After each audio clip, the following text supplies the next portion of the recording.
שלום, אני יובל שרף. אני יוסי מרשק. אני נעמי לבוב. ואני רננה רז. אוף, אני רציתי להיות רננה רז. כולנו פה חברי ועדת מסכים בבית ספר ביקורים, ויש לנו מסר קצר בשבילכם. כמו שאתם יודעים, גם הנהלת בית הספר וגם גוף ההורים מקדמים בהצלחה כבר 5 שנים מדיניות של צמצום מסכים בכלל והימנעות מטלפונים חכמים בפרט.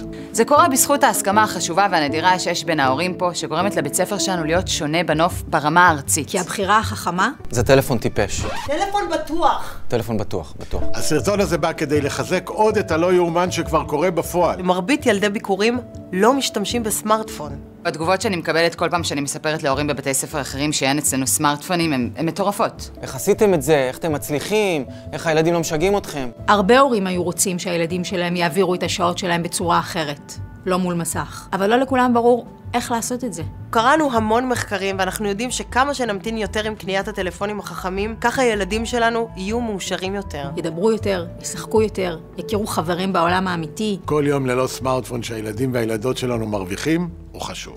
הבחירה החכמה זה טלפון טיפש. טלפון בטוח. ברור לנו שכל הילדים נחשפים בדרך זו או אחרת לתכנים למבוגרים. אם זה בטלוויזיה או דרך הטלפונים של קרובי משפחה. אבל...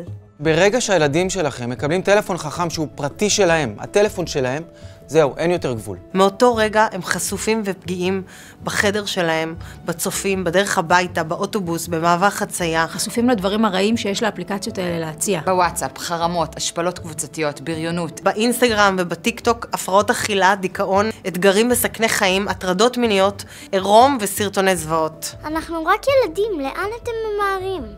הוכח מחקרית שהסמארטפון משבש אצל ילדים דברים כמו להיות ברגע, לפתח את הדמיון, להיות חסרי דאגות, לעשות פעילות גופנית, ולתקשר עם המשפחה. למה אנחנו צריכים שיתוף פעולה מכמה שיותר הורים והסכמה רחבה? כי אם כל הסכנות האלה לא יגיעו לילדה שלכם מהטלפון שלה, אם יגיעו להם מהטלפון של החבר או החברה שלה. רק כקהילה מאוחדת הצלחנו להגיע להסכמות ושיתוף פעולה רחב. ליצור שינוי ולהפיג את הלחץ החברתי שנוצר במקומות רבים אחרים סביב רכישה של טלפונים חכמים. אז אם יש לכם שאלות או הצעות, אתם מוזמנים לפנות לחברי ועדת המסכים בכיתה שלכם. תודה רבה, ובהצלחה לכולנו.